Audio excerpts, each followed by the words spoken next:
Hello बच्चों, मैं लखन सैनी स्वागत करता हूँ आप सब। जो हम पढ़ रहे हैं कक्षा 12 की गणित की पाठ्य पुस्तक की मॉड्यूल संख्या 1 का अध्याय 1 समुच्चय। ये भाग 3 है बच्चों, जिसमें हम चर्चा करेंगे समष्टीय समुच्चय और समुच्चय पर आधारित संक्रियाओं के। बच्चों, हमेशा की तरह आपको अपनी नोटबुक और पेन लेके बैठना है।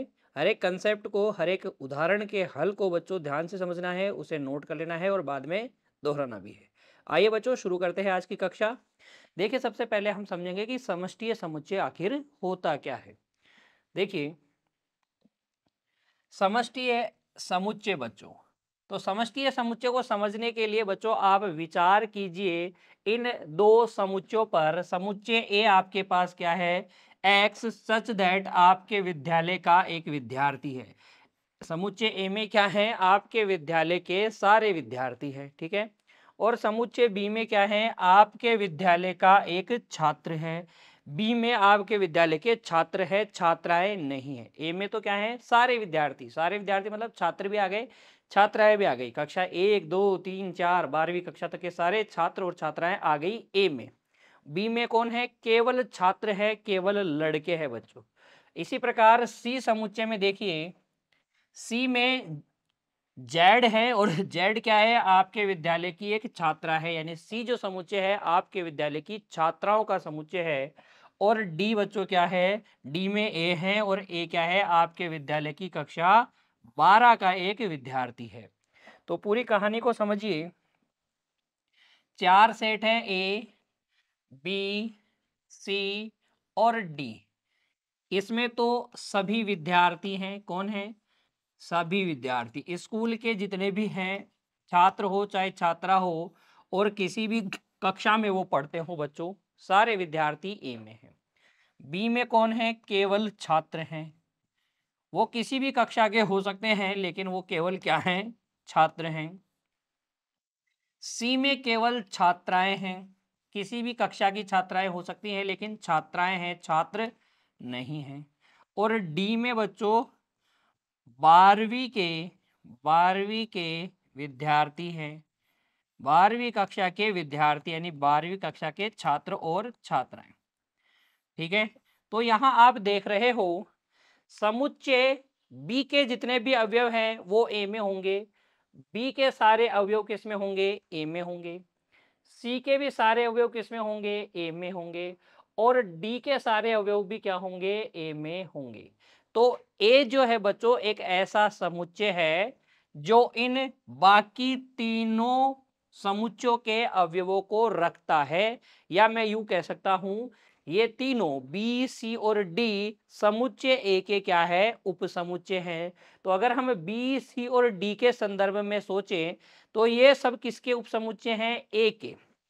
बी सी और डी क्या है बच्चों, ये सभी ए के उपसमुच्चय हैं, उपसमुच्चय हैं। या मैं कहूं, या मैं यूं भी कह सकता हूं कि जो ए है, ए बी सी और डी का, बी सी डी का क्या है, अधिसमुच्चय है, अधिसमुच्चय है, ठीक है ना। ये भी कहा जा सकता है और ये भी उल्टे तरीके से ऐसे भी कह सकते हैं। तो बच्चों अगर कोई हम एक ऐसे समुच्चय की कल्पना करें जो दिए गए सभी समुच्चयों का क्या हो, अधिसमुच्चय हो। या यूं कह सकते हैं एक ऐसा समुच्चय जिसके लिए दिए गए सभी समुच्चय उसके क्या हो, उपसमुच्चय हो। तो वो समुच्चय क्या कहलाएगा, यूनिवर्सल सेट कहलाएगा, समष्टीय समुच्चय कहलाएगा। यानी कि इस केस में ये ए क्या है, इन तीनों के लिए, इन तीनों के लिए क्या है, समष्टीय, समष्टीय समुच्चय है, समष्टीय समुच्चय यूनिवर्सल, यूनिवर्सल सेट है बच्चों, ठीक है। समझ में आई बात। चलिए अब इसकी परिभाषा देखते हैं। देखिए बच्चों, समष्टीय समुच्चय की परिभाषा।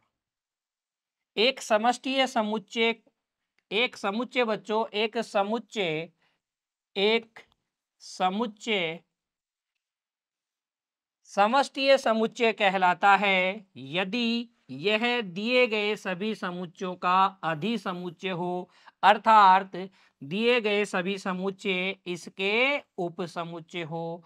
और बच्चों समष्टीय समुच्चय को अंग्रेजी वर्णमाला का जो बड़ा अक्षर है यू, अंग्रेजी वर्णमाला का बड़ा अक्षर यू से प्रदर्शित करते हैं। यूनिवर्सल सेट को बड़े यू से प्रदर्शित करते हैं।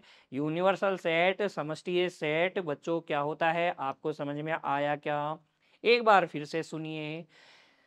एक समुच्चय को हम समष्टीय समुच्चय कहते हैं अगर दिए गए, जिनकी भी बात प्रश्न में हो रही है, उन प्रश्न में दिए गए समुच्चय वो सारे समुच्चय क्या हो, उसके उपसमुच्चय।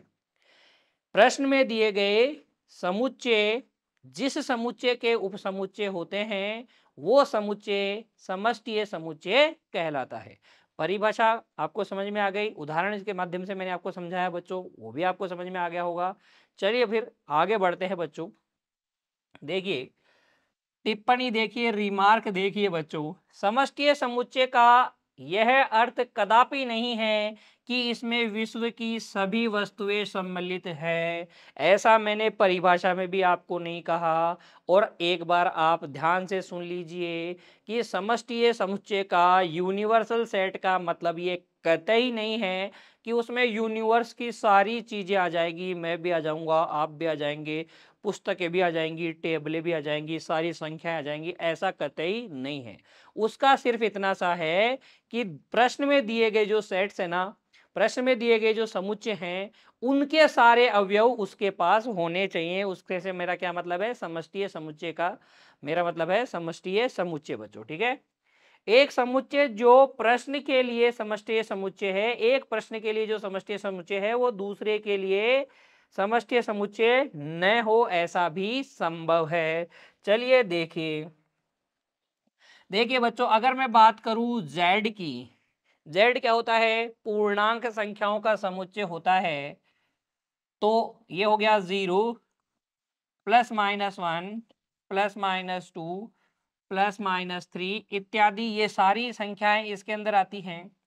अब विचार कीजिए एक तो n पर, n में कौन कौन आता है, 1 2 3 4 5 इत्यादि। अब विचार कीजिए आप बच्चों w पर, w क्या है, 0 1 2 3 4 5 इत्यादि, ठीक है ना। एक विचार कीजिए समुच्चय ए पर जिसमें क्या है, सम संख्याएं हैं 2 4 6 8 इस तरीके से। एक बी समुच्चय पे विचार कीजिए, इसमें सिर्फ विषम संख्याएं हैं 1 3 5 7 9 इत्यादि बच्चों। अगर हम इन चारों के लिए देखें बच्चों, इन चारों के लिए देखें तो ये चारों के चारों इस जेड के क्या है, उपसमुच्चय है। तो इन चारों के लिए हम जेड को क्या कह सकते हैं, यूनिवर्सल सेट कह सकते हैं, समष्टीय समुच्चय कह सकते हैं, है ना। लेकिन बच्चों अगर हम बात करें इसकी जेड की, जेड क्या है हमारे पास, 0 1 2 3 है ना। तो ये अभी इन चारों के लिए तो क्या था, यूनिवर्सल था। लेकिन अगर हम बात करें बच्चों आर की, क्यू की, आर क्या है, वास्तविक संख्याओं का समुच्चय है, वास्तविक संख्याएं हैं आर में। और क्यू में कौन है, परिमेय संख्याएं हैं, क्यू में कौन है, परिमेय संख्याएं।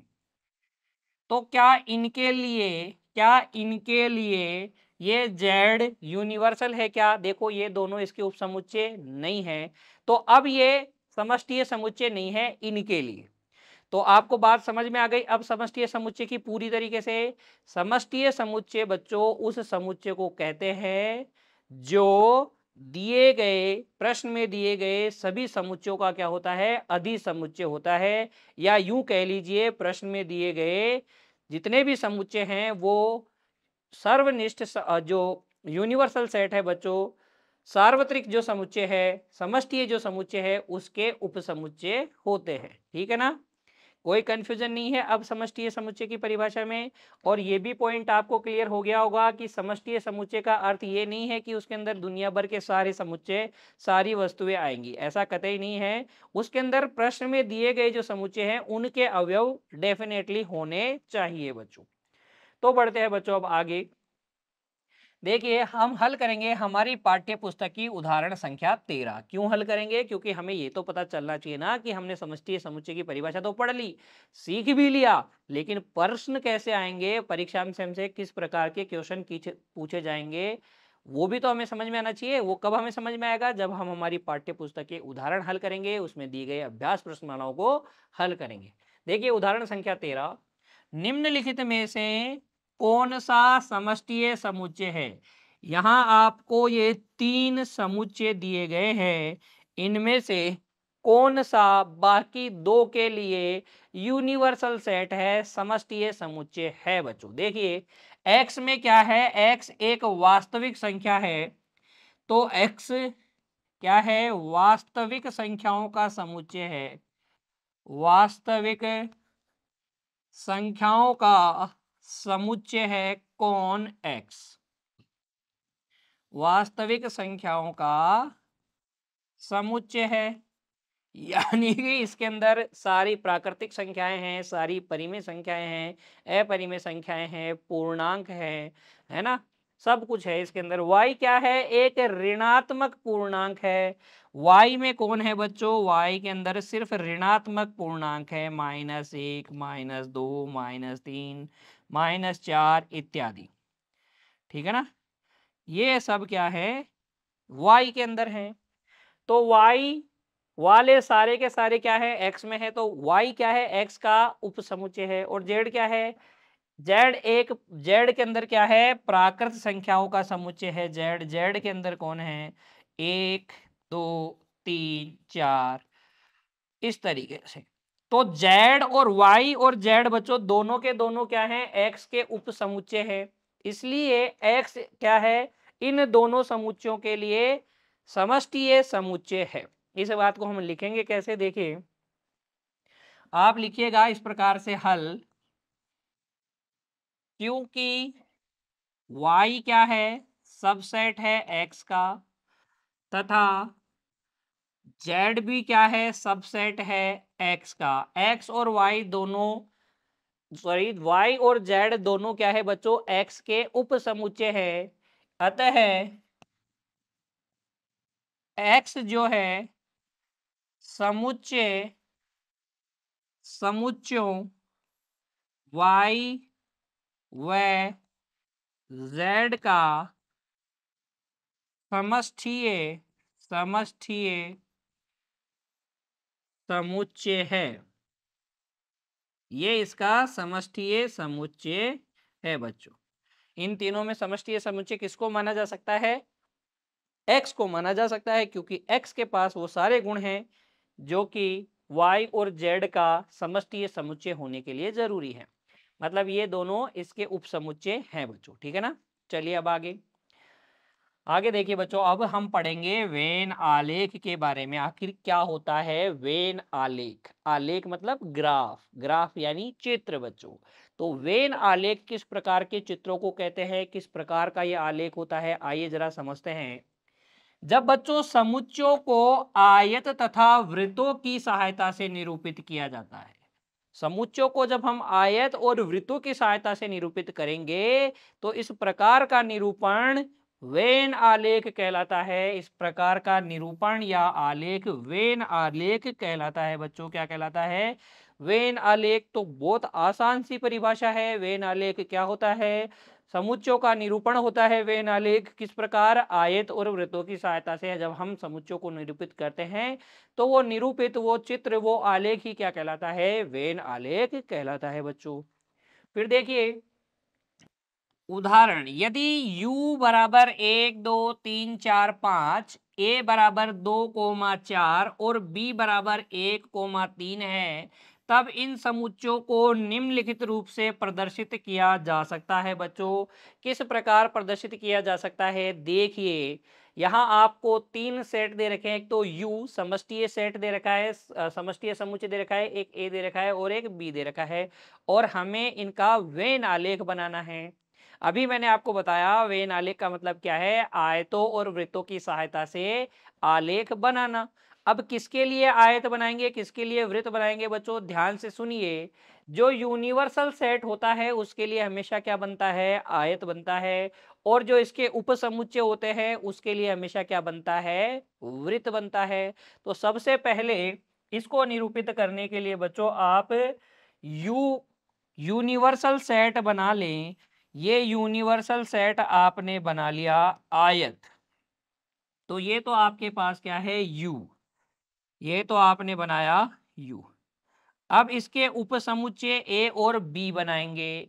ए और बी को जरा ध्यान से देखेंगे तो आपको पता चलेगा ये दोनों असंयुक्त हैं, क्योंकि कुछ भी उभयनिष्ठ नहीं है।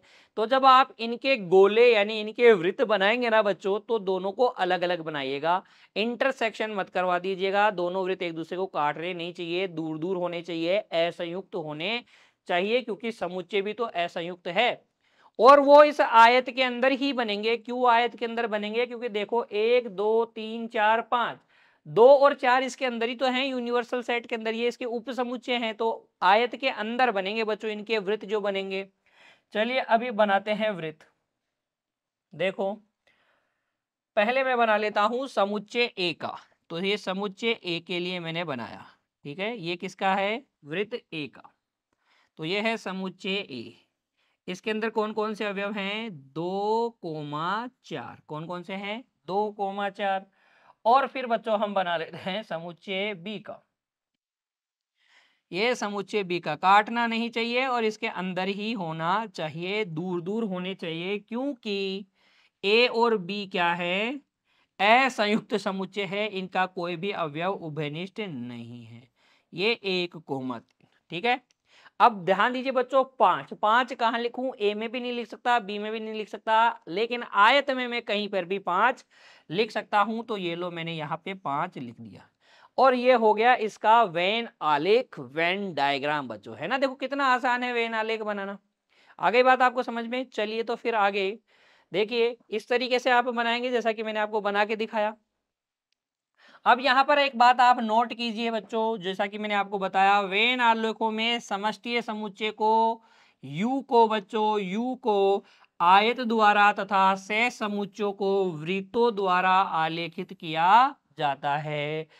समष्टीय समुच्चय को तो आयत द्वारा आलेखित करेंगे और बाकी जो इसके उप समुच्चय होंगे उनको हम वृत्तों के द्वारा क्या करेंगे, आलेखित करेंगे बच्चों, ठीक है। ये बात समझ में आ गई। आप वैनालेख बना लेंगे ना किसी भी प्रश्न में, हम अभ्यास भी करेंगे बच्चों, चिंता की कोई बात नहीं है, इस बात का हम अभ्यास भी करेंगे। अभी हमने कंसेप्ट सीखा है, एक उदाहरण लगाया है, और भी हम आगे उदाहरण करेंगे और अच्छे से इस बात को सीखेंगे भी, ठीक है।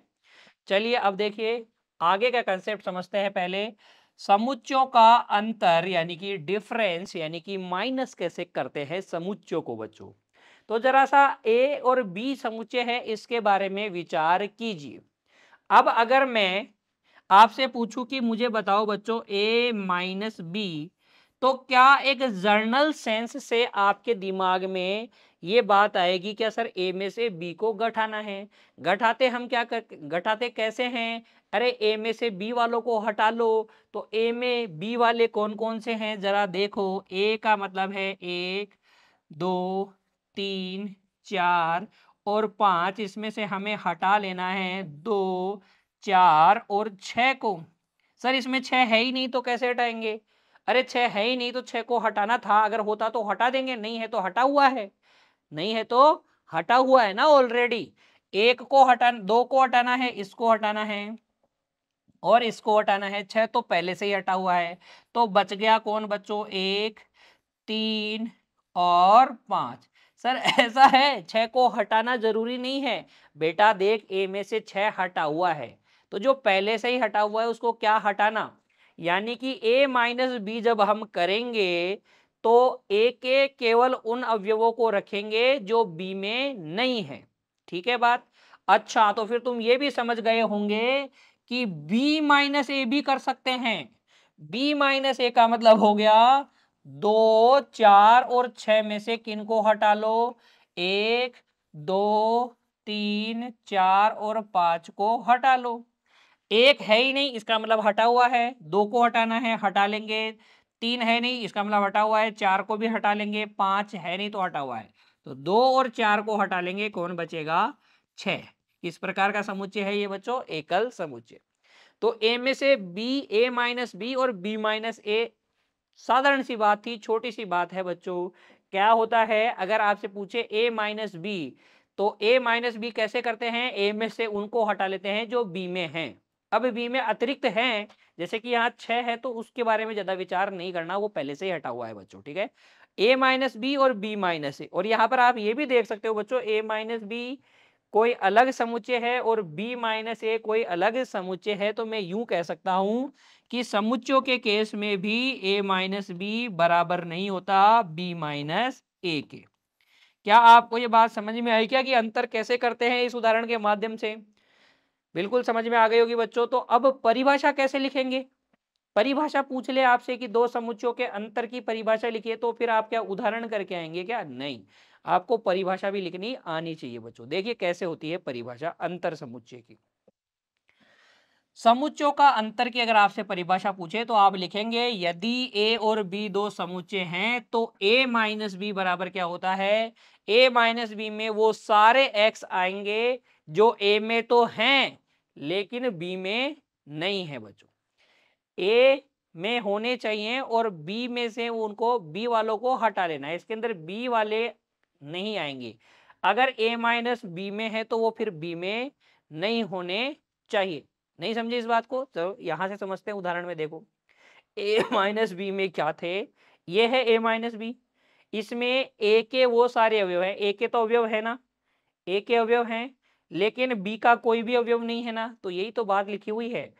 ए माइनस बी में क्या होगा? x होगा, सच दैट x a में है लेकिन b में नहीं है।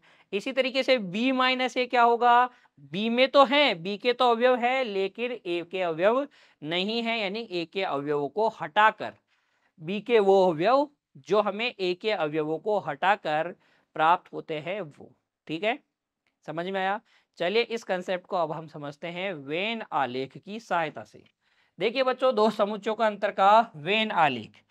यहाँ पर ये यूनिवर्सल सेट है और ए और बी क्या है? डिसजॉइंट नहीं है, मतलब ये असंयुक्त नहीं है, इनका कुछ कॉमन एरिया भी है, ये इनका क्या है? उभयनिष्ठ पार्ट है, यानी ए और बी में कुछ अवयव उभयनिष्ठ है। तो ए माइनस बी का मतलब हो गया ये इतना वाला, ये इतना सा भाग, ये ए माइनस बी है बच्चों। ये यहां से लेकर बी वाले को हटाना है ना, तो इधर वाला ये a माइनस बी है, जो आपको ये लाइनों से शेडेड किया हुआ है ना, छायांकित, वो a माइनस बी है। और बच्चों ये है b माइनस ए। अच्छा, तो सर आप ये कहना चाह रहे हो कि a माइनस बी का अर्थ ये है, a माइनस बी का अर्थ ये है, a में से हटाना है हमें किसको? a और b के अवयव को, कॉमन a और b के उभयनिष्ठ अवयवों को हटाना है। उभयनिष्ठ अवयव हटाने हैं, जो दोनों में कॉमन है ना, उन्हीं को हटाना है। बिल्कुल, बी के अवयव हटाने का मतलब जो कॉमन थे वही तो हटेंगे, जो बी केवल बी में ही है, ए में है ही नहीं, तो जो ए में है ही नहीं उसको ए में से कैसे हटाओगे बच्चों? तो आप ए माइनस बी का अर्थ ये भी समझ सकते हैं, ए में से उनको हटाना है जो ए और बी में कॉमन एलिमेंट है। ठीक है ना? ये तो कब है? जब ए और बी क्या हो? असंयुक्त नहीं हो। अगर बच्चों ये असंयुक्त हैं, अगर दोनों में कुछ भी कॉमन नहीं है, तो a माइनस बी का मतलब a ही होता है। a माइनस बी में से अगर असंयुक्त है तो इसका मतलब a ही होगा। क्यों होगा a ही? क्योंकि बच्चों कॉमन वाले ही तो हटाएंगे। अब कुछ कॉमन ही नहीं है, असंयुक्त का मतलब कुछ कॉमन ही नहीं है, जब कुछ कॉमन ही नहीं है तो कुछ नहीं हटाना है, इसका मतलब वापस से a ही आएगा। और b माइनस ए का मतलब क्या आएगा? फिर b ही आएगा, अगर ये असंयुक्त है, डिसजॉइंट है तब। ठीक है, चलिए बच्चों अगला कंसेप्ट, इस पर विचार कीजिए अब। समुच्चयों का पूरक। समुच्चय का पूरक क्या होता है? देखिए, यदि U एक समष्टीय समुच्चय है, U क्या है? यूनिवर्सल सेट है, और A U का उपसमुच्चय है। A क्या है? U का उपसमुच्चय। तो A का पूरक समुच्चय U के उन अवयवों का समुच्चय है जो A में नहीं है। क्या कहा मैंने? देखो देखो बच्चों, यहां पर यहां देखो बच्चों, U का एक उप समुच्चय कौन है? A। ठीक है, इसका मतलब A के सारे अवयव U में हैं और U के पास कुछ अन्य अवयव भी हो सकते हैं। तो A का जो पूरक होगा ना, A का पूरक समुच्चय, A का पूरक समुच्चय वो सारे अवयव हैं U के वे अवयव जो A के पास नहीं है, A के अवयव नहीं है। यानी ए वालों को छोड़कर, यू के वो सारे अवयव, ए वालों को छोड़कर जो अवयव बच जाएंगे वो। छोड़ के का मतलब क्या हो गया? यू में से ए को अंतर समुच्चय यू माइनस ए जो होगा बच्चों, वही क्या होगा? ए का पूरक समुच्चय होगा। और पूरक समुच्चय को बच्चों हम दर्शाते हैं ए डैश या ए नोट से, ए डैश या ए नोट से। तो ए डैश का मतलब हो गया u माइनस ए बच्चों। ए डैश का मतलब क्या हो गया? u माइनस ए, यानी कि x such that x belongs to u। u में तो होना चाहिए लेकिन a में नहीं होना चाहिए। u के वो सारे अवयव जो a में नहीं है। आप इसको ऐसे समझिए बच्चों, चलो इस बात को आप ऐसे समझिए। देखो, ये आपके पास यूनिवर्सल सेट है। ये क्या है? Universal set. और इसका उपसमुच्चय कौन है? ए है। इसका उपसमुच्चय कौन है? ए। ए इसका उपसमुच्चय है। तो ये है ए, ठीक है ना, ये ए। और ए डैश क्या होगा बच्चों? इसके अलावा जो यू में बच गया, इसके अलावा जो यू में बच गया, इसके अलावा यू में कौन बचा हुआ है? ये सारा ए डैश है। ये सारा क्या है? ए डैश है बच्चों। अब देखो, ए और इस खाली जगह को मिलाओगे तो ये यू बन जाएगा ना पूरा का पूरा। इसका मतलब ये पूरक समुच्चय का कंसेप्ट है। किसी समष्टीय समुच्चय का उपसमुच्चय अगर कौन है? ए है। तो ए के अवयवों के अलावा यूनिवर्सल सेट में जो अवयव हैं वो सारे, उन सारे अवयवों का जो समुच्चय बनेगा वो ए का पूरक समुच्चय होगा। और इसे बच्चों हम ए डैश या ए कॉम्प्लीमेंट या ए नोट के द्वारा प्रदर्शित करते हैं। ये तीनों ही तरीके हैं। पावर में सी लगाने का मतलब कॉम्प्लीमेंट मतलब बच्चों पूरक। ठीक है, समझ में आ गई ना परिभाषा? चलिए अब इस बात को समझिए उदाहरण के माध्यम से। समुच्चय का पूरक देखिए बच्चों, समुच्चय का पूरक मान लीजिए x समष्टीय समुच्चय है। x क्या है? यूनिवर्सल सेट है। और y और z इसके उपसमुच्चय हैं। y और z इसके क्या है बच्चों? उपसमुच्चय। बड़े अक्षरों से दिखाते हैं। जहां x बराबर क्या है? यूनिवर्सल सेट तो क्या है? परिवार का कोई एक सदस्य, यानी कि परिवार के सदस्यों की सदस्यों का समुच्चय है ये। y क्या है? परिवार का एक पुरुष सदस्य है, y के अंदर पुरुष है। और z के अंदर क्या है? महिला सदस्य है। तो अगर आपको बताना है y का पूरक, तो y का पूरक कौन हो जाएगा? z। और z का पूरक कौन हो जाएगा? x। कैसे? देखिए, पुरुष और महिला सदस्य मिलकर ही तो पूरा परिवार बना लेंगे। तो इसके y में क्या है? पुरुष सदस्य है। तो पुरुष सदस्यों के अलावा जो समष्टीय सदस्य है, समष्टि में जो सदस्य है, समष्टीय समुच्चय में जो सदस्य है, वही तो y का पूरक समुच्चय है। चलिए लिख के बताते हैं बच्चों, लिख के बताते हैं। x में क्या है? परिवार के सदस्य हैं, यानी इसके अंदर महिला और पुरुष दोनों हैं। परिवार में कौन होते हैं? महिला और पुरुष होते हैं। महिला सदस्य और पुरुष सदस्य ये दोनों किस में हैं? x में है। और x क्या है? यूनिवर्सल सेट है। y क्या है? y परिवार के पुरुष सदस्यों का समुच्चय है। तो y डैश या y कॉम्प्लीमेंट क्या हो जाएगा? पुरुष के अलावा जो परिवार में है वो कौन है? महिलाएं, महिला सदस्य है।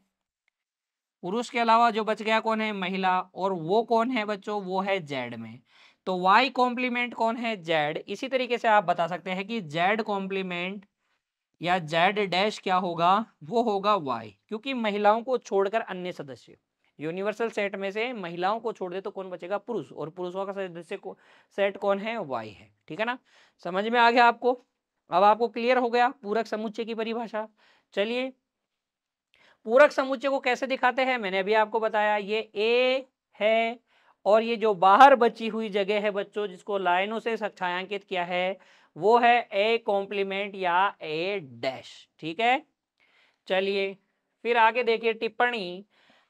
यदि दो दिए गए समुच्चयों में से कोई भी दूसरे का उपसमुच्चय नहीं हो तो भी उनके अंतर को प्राप्त किया जा सकता है, परंतु एक समुच्चय का पूरक केवल तभी प्राप्त किया जा सकता है जबकि दिया गया समुच्चय किसी समष्टीय समुच्चय का उपसमुच्चय हो। तो पूरक प्राप्त करने के लिए यूनिवर्सल सेट का होना जरूरी है, लेकिन अंतर करने के लिए यूनिवर्सल सेट की कोई जरूरत नहीं है। अगर दो समुच्चय क्या हैं, डिसजॉइंट हैं, असंयुक्त हैं, तो भी उनका अंतर किया जा सकता है। अगर वो संयुक्त हैं, उनका कुछ कॉमन भाग है, तो भी अंतर किया जा सकता है। लेकिन बच्चों, अगर समष्टीय समुच्चय नहीं दिया गया है और आपको बोला गया है कि पूरक ज्ञात कीजिए, तो आप हाथ जोड़ लेंगे, उनको बोलेंगे कि नहीं, बिना समष्टीय समुच्चय के तो हम पूरक समुच्चय ज्ञात नहीं कर सकते, क्योंकि ए का अगर आपको पूरक समुच्चय ज्ञात करना है तो कैसे ज्ञात करेंगे, यू में से ए को माइनस करके तो करेंगे, तो यू होना जरूरी है। समष्टीय समुच्चय पूरक समुच्चय ज्ञात करने के लिए होना जरूरी है बच्चों।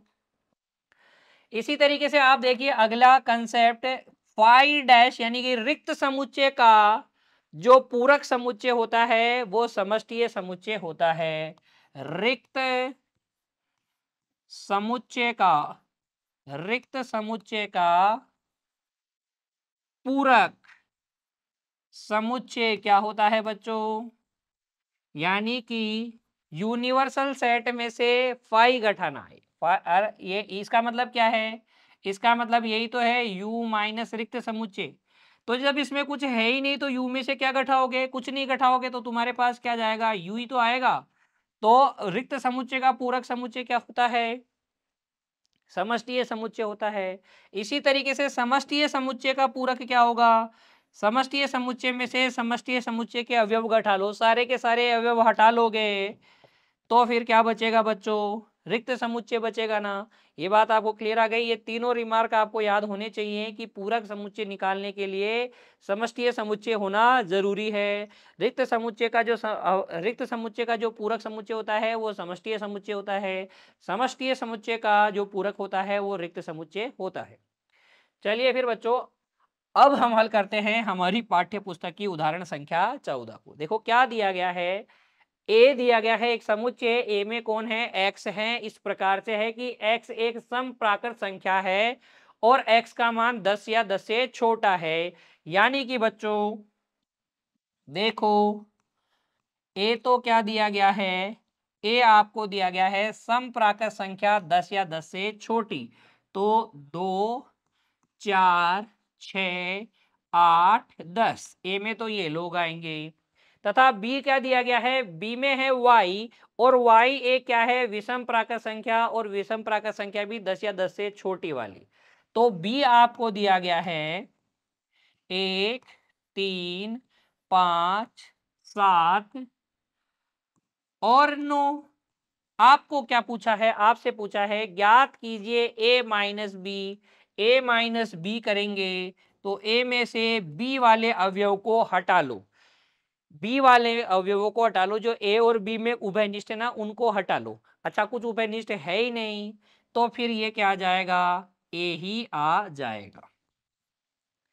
फिर दूसरा देखो बी माइनस ए, बी माइनस ए का मतलब बी में से ए वाले अवयव हटा लो। बी में ए वाला कौन कौन अवयव है, कोई अवयव नहीं है, कोई अभिनिष्ट अवयव नहीं था, तो कुछ हटाने की जरूरत नहीं है, तो ये क्या आ जाएगा, बी आ जाएगा।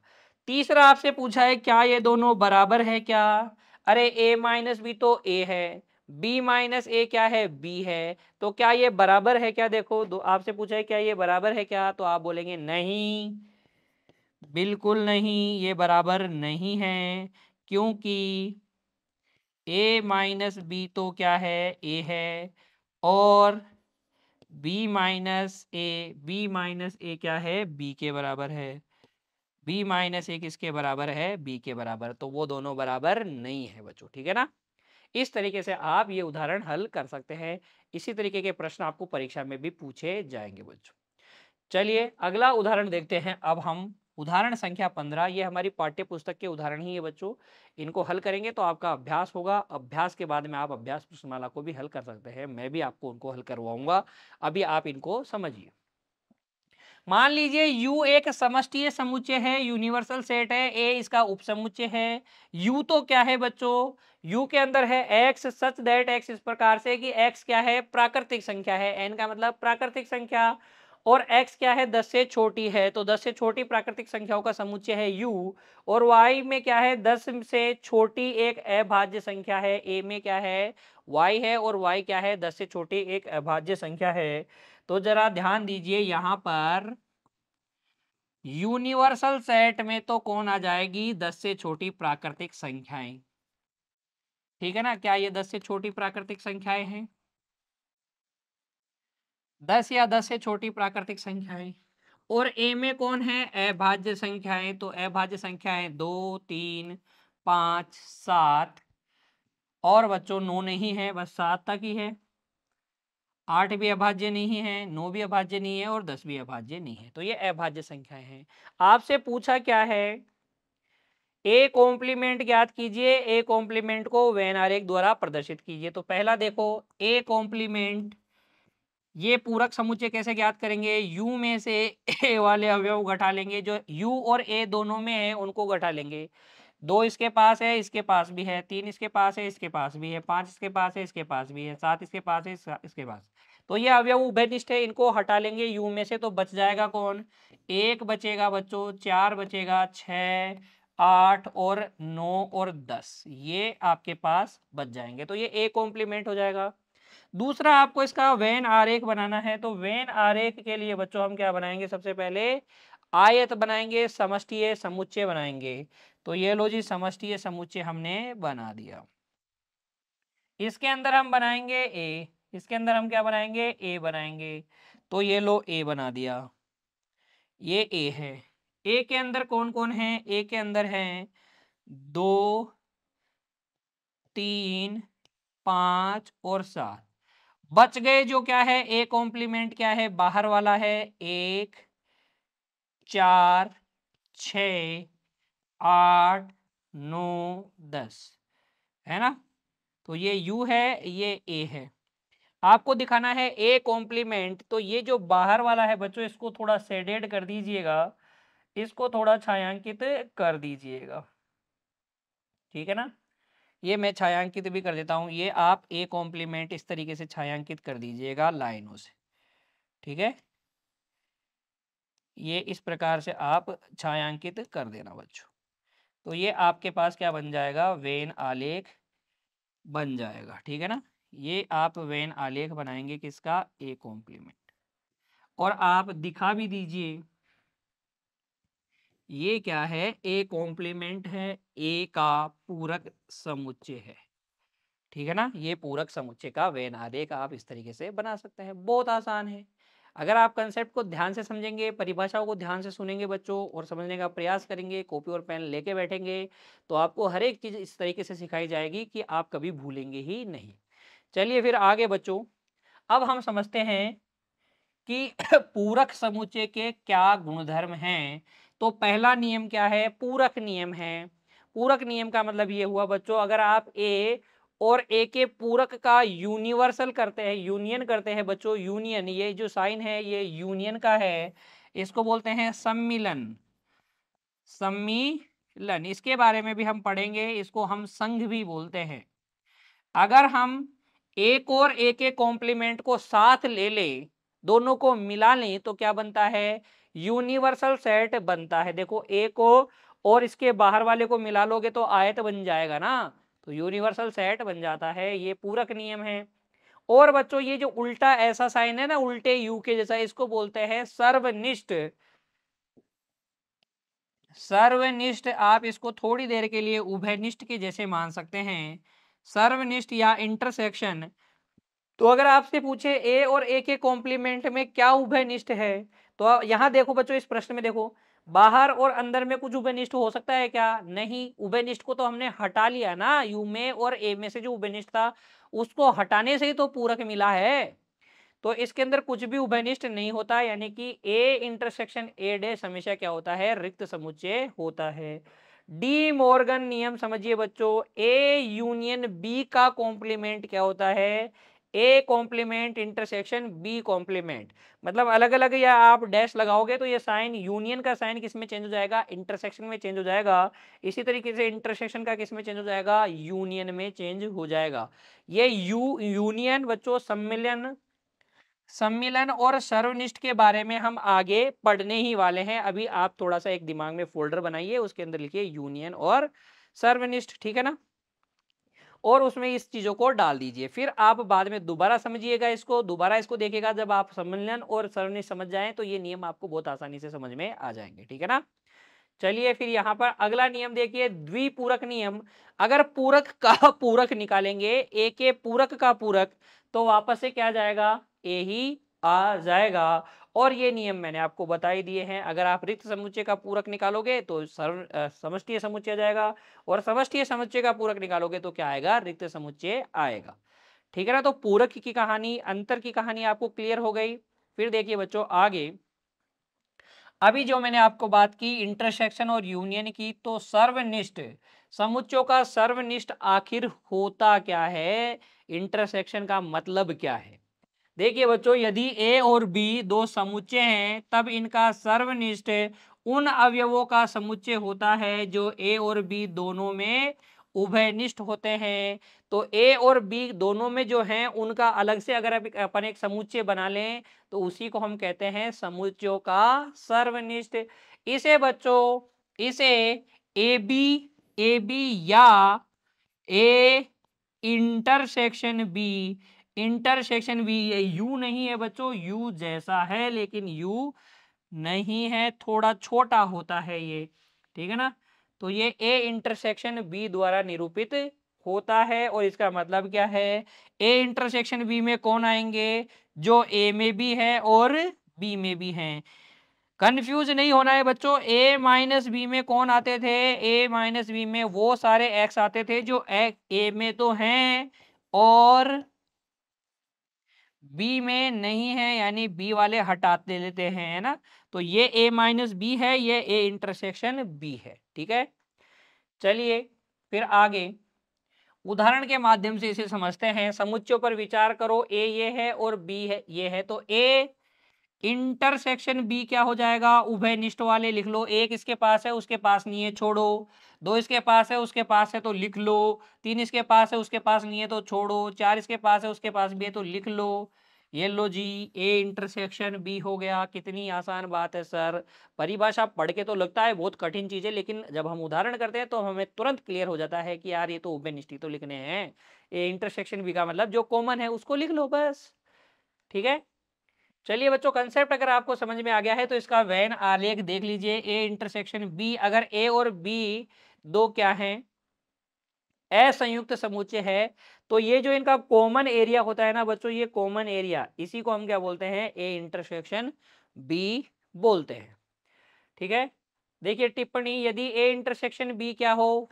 रिक्त समुच्चय हो, यानी कि कोई भी उभयनिष्ठ नहीं है ए और बी में, तो हम ए और बी को क्या कहते हैं? असंयुक्त समुच्चय कहते हैं। अगर ए इंटरसेक्शन बी, ए और बी का सर्वनिष्ठ अगर रिक्त समुच्चय है तो ए और बी असंयुक्त समुच्चय कहलाते हैं। असंयुक्त के केस में इनका वेन आरेख इस प्रकार से बनाया जाता है। दोनों गोले, दोनों वृत्त एक दूसरे को काटेंगे नहीं बच्चों। चलिए फिर अब हम हल करते हैं हमारी पाठ्य पुस्तक की उदाहरण संख्या 16 को। देखिए बच्चों, दिया गया है ए क्या है? ए है एक्स, और एक्स क्या है? ताश के 52 पत्तों में से एक बादशाह का पत्ता है। ताश में 52 पत्ते होते हैं और बादशाह कितने होते हैं? 4 होते हैं। तो ए में क्या है? बादशाह हैं बच्चों। ए में है बादशाह, और बादशाह कौन कौन से होते हैं? ईंट का बादशाह होता है एक, तो ईंट का बादशाह होता है ना।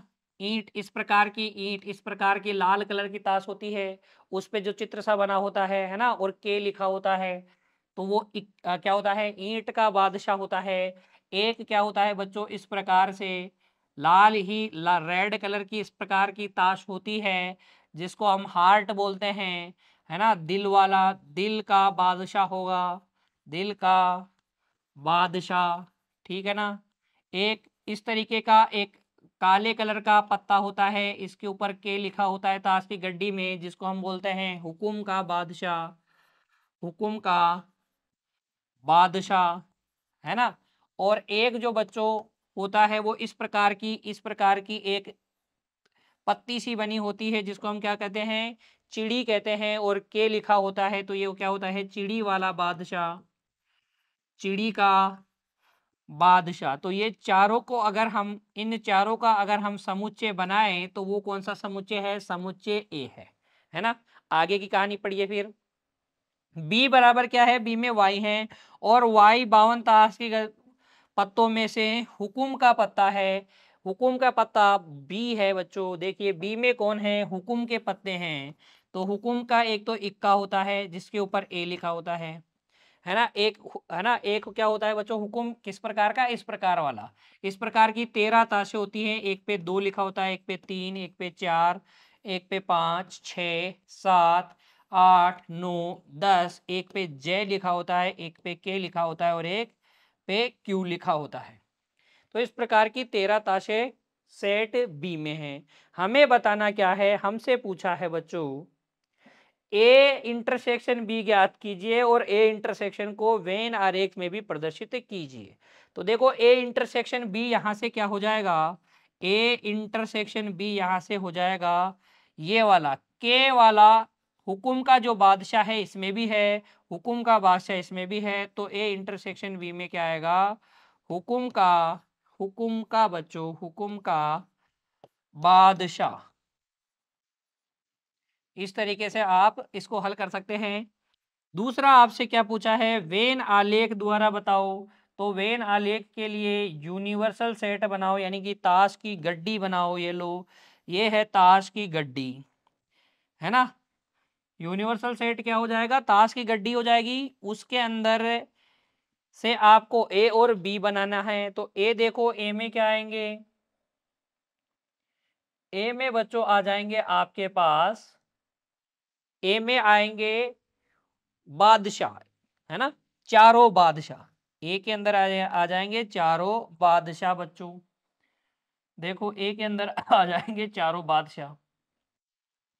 तो ये चारों बादशाह हैं ए, ये ए है, ये है ए। और बी में कौन आ जाएंगे, सारे हुकुम के पत्ते, यानी 13 के 13 जो हुकुम के पत्ते हैं, वो 13 हुकुम के पत्ते आ जाएंगे। तो ये लो जी 13 हुकुम के पत्ते, और एक पत्ता क्या है बच्चों, उभयनिष्ठ है, तो इन दोनों को इंटरसेक्शन भी हम करवाएंगे। ये है बी। और ये जो एरिया है ना, ये वाला एरिया, ये क्या है, ए इंटरसेक्शन बी है बच्चों। ये क्या है, ए इंटरसेक्शन बी है, ठीक है ना। इस तरीके से आप इसका वेन आलेख बना सकते हैं, कोई दिक्कत आपको नहीं आने वाली। चलिए आगे। अब हम समझते हैं बच्चों, समुच्चयों का सम्मिलन क्या होता है, यूनियन ऑफ सेट्स क्या होता है। तो देखो ए और बी क्या है बच्चों, केवल दो समुच्चय हों, कितने समुच्चय हैं, दो हों, तब ए और बी के सम्मिलन, सम्मिलन समुच्चय उन अवयवों का समुच्चय है बच्चों जो ए या बी से संबंधित हो। ए और बी, ए या बी, ध्यान दीजिएगा बच्चों, ध्यान दीजिएगा, ये दोनों जो शब्द है ना, ए या बी और ए और बी, इनका अर्थ अलग अलग है। ए और बी का मतलब दोनों में होना चाहिए, दोनों में हो तो हम कहते हैं ए और बी। जैसे कि मैं कहूं श्याम और राम खड़े हो जाओ, तो दोनों खड़े होंगे ना, और जाओ पानी का जग लेके आओ, ठीक है ना, तो दोनों जाएंगे। और मैं कहूं श्याम या राम खड़े हो जाओ, पानी का जग लेके आओ, तो बच्चों कौन जाएगा, दोनों में से कोई एक जाएगा ना। दोनों भी चले जाएंगे तब भी कोई बात नहीं है। तो देखो ए या बी का मतलब हो गया दोनों में, दोनों में से कोई भी, दोनों में से कोई भी बच्चों, कोई भी चलेगा। ये है या का मतलब, ये है और का मतलब। तो सम्मिलन का मतलब क्या हो गया, जो ए में संबंधित हो या फिर बी में हो, किसी में भी अगर संबंधित है ना, ए में है तो भी यूनियन में आएगा, तो भी सम्मिलन समुच्चय में आएगा, और बी में है तो भी आएगा, दोनों में है तो भी आएगा। ए यूनियन बी का मतलब है ए वाले अवयव या बी वाले अवयव, या हम कह सकते हैं ए यूनियन बी में कौन आएंगे, जो ए माइनस बी में है, मतलब ए में है और बी में नहीं है, बी माइनस ए मतलब बी में है और ए में नहीं है, और कौन आएगा, जो दोनों में है, ए इंटरसेक्शन बी में है। यानी यूनियन में बच्चों हम सबको ही ले लेते हैं, सबको ही मिला लेते हैं, चाहे वो ए के पास हो, चाहे वो बी के पास हो, चाहे से दोनों के पास हो। ठीक है ना, तो सम्मिलन की परिभाषा समझ में आई। चलिए उदाहरण के माध्यम से समझते हैं। पहले आप देखिए वेन आलेख, ए यूनियन बी में ये ए माइनस बी भी आएगा, ये ए इंटरसेक्शन बी भी आएगा, और ये बी माइनस ए भी आएगा। ये तीनों आएंगे, ए वाले आएंगे, बी वाले आएंगे, इंटरसेक्शन वाले भी आएंगे बच्चों। और अगर ये असंयुक्त है तो ए वाले भी आएंगे और बी वाले भी आएंगे। दोनों में उभयनिष्ठ तो कोई है ही नहीं, तो वो तो कैसे आएगा। उदाहरण के माध्यम से स्पष्ट करते हैं बच्चों। इस कहानी को देखिए, हमारे पाठ्य पुस्तक की उदाहरण संख्या 17। ए में कौन है, ए में बच्चों x है, और x बिलोंग्स टू क्या है, z प्लस, यानी धनात्मक पूर्णांक है, और वो 5 से छोटे या बराबर है। इसका मतलब ए में कौन कौन है, धनात्मक पूर्णांक 1 2 3 4 या 5, ये तो ए हो गया। और बी में कौन है, y से छोटी अभाज्य संख्याएं हैं। बी में कौन है, 10 से, y है और y क्या है, 10 से छोटी अभाज्य संख्या है बच्चों। 10 से छोटी अभाज्य संख्या 2 3 5 और 7। तो हमें पता करना है ए यूनियन बी, और ए यूनियन बी का वेन आलेख भी बनाना है। तो अगर देखूं मैं यहाँ पर बच्चों, तो ए यूनियन बी क्या हो जाएगा, ए में तो कौन है, ए में है 1 2 3 4 5, और बी में कौन है, बी में है 2 3 5 और 7 बच्चों, 2 3 5 और 7। हमें पता करना है ए यूनियन बी। अभी मैंने आपको बताया यूनियन का मतलब जो ए में हो या बी में हो और दोनों में हो तो भी चलेगा। तो ए में कौन कौन है, 1 है, 2 है, 3 है, 4 है, 5 है, ये सब इसमें भी थे, और 7 भी इसके अंदर आएगा। किसी एक में होगा तो भी यूनियन में आएगा बच्चों। ये तो हो गया यूनियन। अब बनाते हैं हम वेन आलेख। तो देखिए, ये तो हो गया यूनिवर्सल सेट। ये तो क्या हो गया, यूनिवर्सल सेट। एक ए और एक बी लेना है, एक ए लेना है और एक क्या लेना है, बी। तो ये लो ए, ये लो बी, दोनों में कुछ कॉमन भी लेना है क्या, बिल्कुल कॉमन भी लेना है। कॉमन कौन कौन है देखो, तो कॉमन वाले एरिया में है 2 3 और 5। ये है 2 3 और 5। ये है बच्चों ए, ये है बी। ए में कौन बच गया, 1 और 2 बच गए, तो ये इधर। बी में कौन बच गया, 7 बच गया क्या, बी में बच गया 7, तो ये 7 इधर। तो ये ए यूनियन बी का ग्राफ हो गया। कौन सा, ये पूरा ए यूनियन बी में कौन कौन आएगा, छायांकित करके बताता हूं बच्चों। देखो छायांकित कर लेते हैं, ये वाला एरिया, ये वाला एरिया, ये सारा एरिया जो है जिसको मैं छायांकित कर रहा हूं, ये ए यूनियन बी है। ये क्या है, ए यूनियन बी। ठीक है ना, इस प्रकार से आप छायांकित करेंगे। जो पूछा है आपसे, अगर यूनियन पूछा है तो यूनियन को, इंटरसेक्शन पूछा है तो इंटरसेक्शन को आप क्या करेंगे, छायांकित करेंगे बच्चों। ठीक है ना, ये सारा एरिया क्या है, ए यूनियन बी है। और आप लिख भी देंगे ए, इसको लिख देंगे ए यूनियन बी बच्चों, ए यूनियन बी। ठीक है, तो इस तरीके से आप इस सवाल को हल कर सकते हैं। आज की कक्षा में इतना ही बच्चों। हमने क्या क्या सीखा है, हमने सीखा है कि समुच्चयों का सर्वनिष्ठ कैसे निकालते हैं, समुच्चयों का सम्मिलन कैसे निकालते हैं, पूरक समुच्चय कैसे निकालते हैं, समुच्चयों का अंतर कैसे करते हैं, और समष्टीय समुच्चय क्या होता है। ये सारे कंसेप्ट हमने सीख लिए हैं। इस प्रकार हमने इस अध्याय में जितने भी कंसेप्ट थे सबको सीख लिया है बच्चों। आगे की कक्षा में हम इस अध्याय की अभ्यास प्रश्नमाला हल करेंगे। तब तक आप इनको दोहराएँगे बच्चों, पढ़ेंगे, अपने स्वास्थ्य का ध्यान रखेंगे बच्चों। धन्यवाद।